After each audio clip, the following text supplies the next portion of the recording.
LDF സ്ഥാനാർത്ഥിയായി പരിഗണിക്കപ്പെട്ടു എന്ന വാർത്ത അവാസ്തവമെന്ന് യൂത്ത് കോൺഗ്രസ് നേതാവ് റിയാസ് മുക്കോളി പറഞ്ഞു. കഴിഞ്ഞ തവണ പട്ടാമ്പി മത്സരിച്ചപ്പോൾ തോറ്റാലും അവിടെ പ്രവർത്തിക്കുമെന്ന വാക്ക് നൽകി.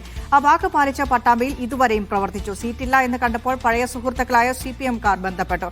അവരോട് നന്ദി പറഞ്ഞു. ആ ക്ഷണം നിരസിച്ചെന്നും റിയാസ് പറഞ്ഞു. അപ്പോൾ ഏതായാലും അത്തരമൊരു സാഹചര്യമില്ല. ഞാൻ 100% പാർട്ടിയാണ്. ഞാൻ ഇന്ത്യൻ നാഷണൽ കോൺഗ്രസിന്റെ അടിയുറച്ച ഒരു പ്രവർത്തകനാണ്. എന്റെ രാഷ്ട്രീയ ജീവിതം ഇവിടെ ഇത്തരം മാധ്യമ പ്രവർത്തകർക്ക് ഉൾപ്പെടെ ബോധ്യമാണ്. അപ്പോൾ ഇത്തരം ഒരു വാർത്ത അവാസ്തവമാണ്. പട്ടാമ്പിയെ പോലെയുള്ള ഒരു പ്രധാനപ്പെട്ട ഒരു സീറ്റിൽ എന്നെ മത്സരിക്കാനും പാർട്ടി മത്സരിപ്പിച്ചതാണ്. അപ്പം അങ്ങനെ വലിയ അവസരം കിട്ടിയ ഒരാളാണ് ഞാൻ.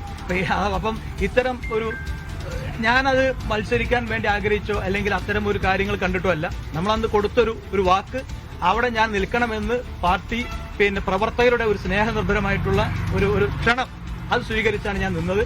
ഇനിയും ഞാൻ അവിടെ തന്നെ ഉണ്ടാകും. അവിടെ ഒരിക്കലും മുറിച്ചു പോകാൻ ഞാൻ ആഗ്രഹിക്കുന്നില്ല.